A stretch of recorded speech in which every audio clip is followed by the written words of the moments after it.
ಜಿಲ್ಲೆ ಸೇರಿದಂತೆ ರಾಜ್ಯದಲ್ಲಿ ಜೆಡಿಎಸ್ ಕಾಲ ಮುಗಿದು ಹೋಯಿತು. ಜೆಡಿಎಸ್ ಕಾರ್ಯಕರ್ತರು ಸಮಯ ವ್ಯರ್ಥ ಮಾಡಬೇಡಿ. ಇನ್ನೇನಿದ್ದರೂ ಕಾಂಗ್ರೆಸ್ ಕಾಲ. ಪಕ್ಷಭೇದ ಮರೆತು ಕಾಂಗ್ರೆಸ್ ಪರ ನಿಲ್ಲುವಂತೆ ಉಪಮುಖ್ಯಮಂತ್ರಿ ಡಿಕೆ ಶಿವಕುಮಾರ್ ಸಲಹೆ ನೀಡಿದರು.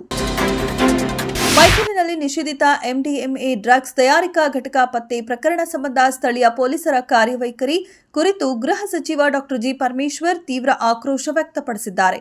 ನಮ್ಮಲ್ಲೇ ಮಾದಕ ವಸ್ತು ತಯಾರಿಕಾ ಫ್ಯಾಕ್ಟರಿ ನಡೆಯುತ್ತಿದ್ದ ವಿಚಾರ ಸ್ಥಳೀಯ ಪೊಲೀಸರಿಗೆ ಗೊತ್ತಾಗಿಲ್ಲ.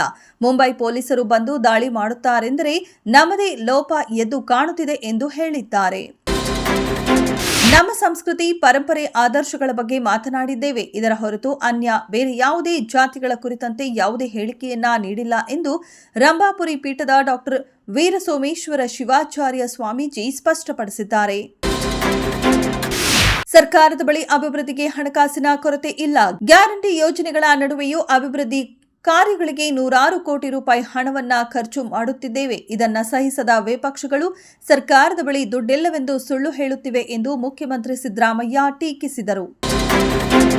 ಆರ್ಸಿಬಿ ವಿಜಯೋತ್ಸವದ ಸಂದರ್ಭದಲ್ಲಿ ಚಿನ್ನಸ್ವಾಮಿ ಕ್ರೀಡಾಂಗಣದ ಹೊರಗೆ ಸಂಭವಿಸಿದ ಕಲ್ತುಳಿತ ಪ್ರಕರಣಕ್ಕೆ ಸಂಬಂಧಿಸಿದಂತೆ ಅಮಾನತುಗೊಂಡಿದ್ದ ಆಗಿನ ಬೆಂಗಳೂರು ಪೊಲೀಸ್ ಆಯುಕ್ತ ಬಿ ದಯಾನಂದ್ ಸೇರಿದಂತೆ 4 ಪೊಲೀಸ್ ಅಧಿಕಾರಿಗಳ ಅಮಾನತು ಆದೇಶವನ್ನ ರಾಜ್ಯ ಸರ್ಕಾರ ಹಿಂಪಡೆದಿದೆ.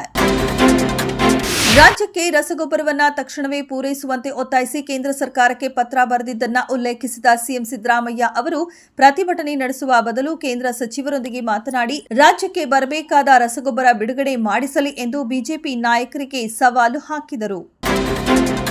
ಕೇರಳದ ನರ್ಸ್ ನಿಮಿಷಪ್ರಿಯಾ ಪ್ರಕರಣದಲ್ಲಿನ ಪ್ರಮುಖ ಬೆಳವಣಿಗೆಯೊಂದರಲ್ಲಿ ಆಕೆಯ ಗಲ್ಲು ಶಿಕ್ಷೆಯನ್ನು ಈಗ ಸಂಪೂರ್ಣವಾಗಿ ರದ್ದುಗೊಳಿಸಲಾಗಿದೆ ಎಂದು ಪ್ರಕರಣದಲ್ಲಿ ಮಧ್ಯಸ್ಥಿಕೆ ವಹಿಸಿರುವ ಭಾರತೀಯ ಗ್ರ್ಯಾಂಡ್ ಮುಫ್ತಿ ಕಾಂತಾಪುರಂ ಎಪಿ ಅಬುಬಕರ್ ಮುಸ್ಲಿಯಾರ್ ಅವರ ಕಚೇರಿಯ ಹೇಳಿಕೆ ತಿಳಿಸಿದೆ.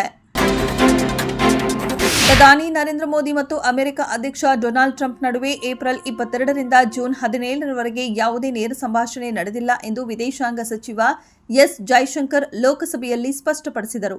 ಈ ಮೂಲಕ ಭಾರತ ಮತ್ತು ಪಾಕಿಸ್ತಾನ ನಡುವಿನ ಕದನ ವಿರಾಮಕ್ಕೆ ಮಧ್ಯವರ್ತಿಯಾಗಿ ಕಾರ್ಯನಿರ್ವಹಿಸುತ್ತಿದ್ದಾರೆ ಎಂಬ ಟ್ರಂಪ್ ಹೇಳಿಕೆಯನ್ನ ಕೇಂದ್ರ ಸಚಿವರು ತಳ್ಳಿಹಾಕಿದರು. 2025ರ ಎಫ್ಐಡಿಇ ಮಹಿಳಾ ಚೆಸ್ ವಿಶ್ವಕಪ್ನಲ್ಲಿ ಕೋನೇರು ಹಂಪಿ ಅವರನ್ನ ಸೋಲಿಸುವ ಮೂಲಕ 19 ವರ್ಷದ ದಿವ್ಯಾ ದೇಶ್ಮುಖ್ ಪ್ರಶಸ್ತಿಯನ್ನ ತನ್ನದಾಗಿಸಿಕೊಂಡಿದ್ದಾರೆ. ಸೋಮವಾರ ನಡೆದ ಟೈ ಬ್ರೇಕರ್ ಪಂದ್ಯದಲ್ಲಿ ದಿವ್ಯಾ ದೇಶ್ಮುಖ್ ಅಮೋಘ ಪ್ರದರ್ಶನ ನೀಡಿ ಅಬ್ಬರಿಸಿದರು. ಹಂಪಿ ಅವರನ್ನ ಸೋಲಿಸಿ ಪ್ರತಿಷ್ಠಿತ ಪ್ರಶಸ್ತಿಯನ್ನ ಗೆದ್ದು ಬೀಗಿದ್ದಾರೆ.